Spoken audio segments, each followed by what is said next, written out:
कर रहल छी हम अहाँ के अनफिल्टर बिहारी बॉयज के चैनल पर। आई हम मिलावा जा रहल छी एक सक्सेसफुल इंसान सँ और सुनब हुनकर सक्सेसफुल के स्टोरी, हुनकर जर्नी। डॉक्टर कीर्ति मिश्रा, डॉक्टर कीर्ति मिश्रा अपना बारे में अहाँ बताओ कि केना अहाँ के लाइफ स्टाइल है और की सब छै। सबसे पहले अहाँ स्टार्ट करो अपना बारे में बताओ। हम दरभंगा के छोटे से गांव केतवा के निवासी हैं। वहाँ से मैं आज नीट में 2019 में 7256 रैंक था मेरा और नंबर था उस समय 602। और उसके बाद एम्स में मेरा रैंक 392 था। 392 रैंक लाके पूरा ऑल इंडिया में टॉप किया था। और रही मेरी जर्नी का स्टार्ट मैं यहाँ से करता हूँ। सबसे पहले मैं 10th गांव से ही किया था, तो गांव से पढ़ने के बाद मैं दरभंगा में पढ़ने गया। दरभंगा में लेने के बाद मैंने अहाँ की रोकब हम सबसे पहले अहाँ के ऐप की 10th से पहले हम अबै छी अहाँ के जे फर्स्ट स्टैंडर्ड के क्लासेस है वो कहाँ से अहाँ मतलब पहला दूसरा कहाँ से पढ़ने छी? एक्चुअली मैं 1 2 3 तक मैंने केतका में एक स्कूल था, प्राइवेट था, जो न्यू पैराडाइज नाम था। न्यू पैराडाइज से मैंने 1 2 3 किया था। उस समय आपका सपना यही था कि डॉक्टर बनना है? जब आप उस समय में क्या सपना था? नहीं, एक्चुअली मेरा उस समय कुछ सपना ही नहीं था। मैं जैसे गांव के लोग होते हैं जो अपना पढ़ते हैं, हंसी खेलते हैं, एंजॉय करते हैं, उसी टाइप का मैं एवरेज स्टूडेंट भी नहीं था। मैं नॉर्मल सा स्टूडेंट था जो पढ़ाई में काफी इंटरेस्ट मुझे नहीं थी उस समय तक।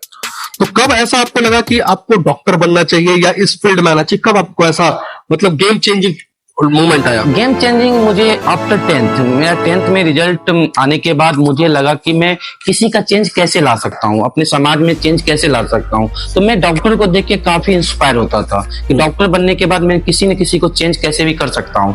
तो इसका पीछे मैं थोड़ा बैक स्टोरी अपना सुनाऊंगा। मेरे नाना जी GMS डॉक्टर थे, तो उनको देख के मुझे काफी इंस्पिरेशन मिलती थी। तो उनके जो उनको मैं कभी भी देखता था, उनका सपना एक अधूरा सा रहता था तो MBBS नहीं कर पाए। तो वहीं से मेरा एक ड्रीम था कि मुझे MBBS करना है। तो वहां से मैं आज मैं फाइनली आपके पास हूँ, तो मैं MBBS कर चुका हूँ। तो आपने जैसे बताया कि 10th के बाद आपने सपना छोड़ा, बट 10th से पहले आपकी पढ़ाई या किस तरह की लाइफस्टाइल आप जीते थे?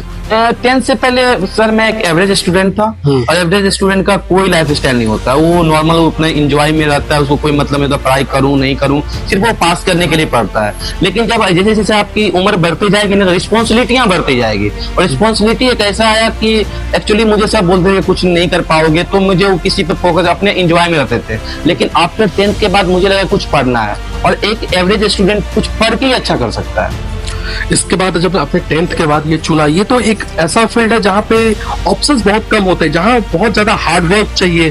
तो उस चीज को आपने कैसे मैनेज किया जहाँ आप एक एवरेज स्टूडेंट थे जिसने पढ़ाई से इंटरेस्ट नहीं था और बाइक से आपने बहुत ज्यादा पढ़ाई लिखाई पे ध्यान दिया, वो टर्न कैसे आया? देखिए सर, सबसे पहली बात मैं आपको बताता हूँ, जब मैं आफ्टर 10th किया तो मुझे नाना जी का मैं कहानी सुनाया हूँ। नाना जी से मैं काफी इंस्पिरेशन मुझे मिलती थी।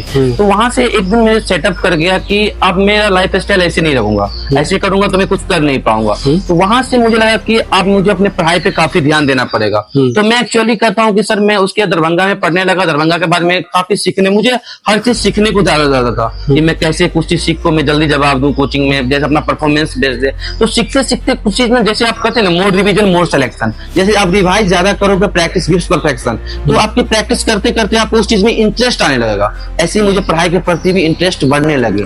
तो आपने 11th 12th आपने दरभंगा से किया, दरभंगा जलान। उसके बाद आपने ये मतलब क्या कहते हैं आगे की मतलब मेडिकल की तैयारी फिर कहाँ से शुरू किया? मेडिकल की तैयारी मैं 12th में बोला ना, मेरे नीट में 372 मार्क्स थी। तो मेरे पापा मुझसे बात किए कि गांव लेवल पे तुम बहुत अच्छे नंबर लाए। उस समय मेरे दोस्तों किसी का 100 किसी का 105, तो मेरा 372 नंबर गाँव से ही आ गया। तो मेरे पापा बोले कि तुम एक बार तुम अच्छे से तैयारी करके देखो। तो मैं सेकेंड बार जो मैं एग्जाम दिया तो मेरा नंबर 487 आया। तो उस समय मुझे MBBS कॉलेज नहीं मिले, BDS मुझे मिल रहा था। तो मुझे BDS करना नहीं था, तो मुझे MBBS ही करना था। तो MBBS करने के लिए मुझे फिर से तैयारी करना पड़ा, 1 साल कोटा। मैं 1 साल कोटा गया, अपना 100% दे दिया कि मेरा एक ही बात है, रिजल्ट लेके ही आना है वरना आना ही नहीं है। जब आप कोटा गए तो कोटा का माहौल आपके लिए कैसा था? एकदम डिफरेंट था।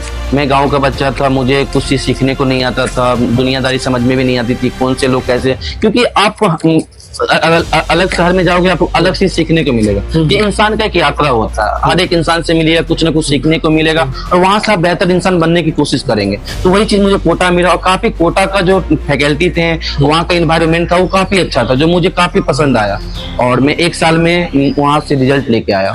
नहीं, बहुत लोग जैसे सपने देखते हैं, मतलब मेरे को ये बनना है, यहाँ जाना है, बट आपने देखा होगा कि 1000 में से 2 लोग ही अपने सपने को पूरा कर पाते, तो वो 998 जो बच्चे थे वो क्या गलती कर देते हैं? तो 998 बच्चे का रीजन एक ही है, वो अपने हार्ड वर्क और अपने डिसिप्लिन से दूर हो जाते हैं। और कोई भी इंसान अगर अपने हार्ड वर्क और डिसिप्लिन से दूर हो जाते हैं, वो ओवर कॉन्फिडेंस का शिकार हो जाते हैं। कोई भी चैप्टर मानिए, हमको लगता है कि मैं तो नीट निकाल लूंगा, इतना आसान नहीं लगता। शुरू में तो हर चीज अच्छा लगता है, लेकिन आप कोई मैराथन का रेस है, अगर आप एक दिन पढ़िएगा दूसरा दिन नहीं पढ़ेगा, फिर वो चीज आपसे अचीवमेंट नहीं हो पाएगा। Achieve what you want to achieve, have a same time, have a same risk. आपको रिस्क लेना पड़ेगा, और रिस्क लेने के लिए आपको एक प्रोसेस है, जिस प्रोसेस को आप जितना ज्यादा कंसिस्टेंट अपने काम के प्रति लॉयल रहेगा, वो प्रोसेस आपको निखार देकर रिजल्ट में तब्दील हो जाता है।